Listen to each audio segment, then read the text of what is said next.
अहमदनगरमध्ये प्रवरा नदीत एसडीआरएफच्या पथकाची बोट उलटली, पथकातील तिघांचा मृत्यू।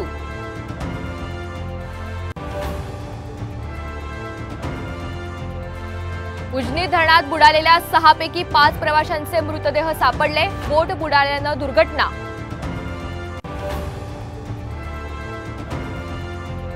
दुष्काळावर उपाययोजना करण्यासाठी आचारसंहिता शिथिल करा, राज्य सरकारची निवडणूक आयोगाला विनंती। मुख्यमंत्री संभाजीनगरमध्ये घेणार दुष्काळाचा आढावा। सांगलीत काँग्रेसच्या स्नेहभोजनाला विशाल पाटलांसह विश्वजित कदमांची हजेरी, चंद्रहार पाटलांऐवजी विशाल पाटलांची प्रमुख उपस्थिती असल्याने चर्चांना उधाण। विशाल अग्रवालने मुलाच्या हाती दिली होती बिघाड असलेली गाडी, चालकाची धक्कादायक कबुली।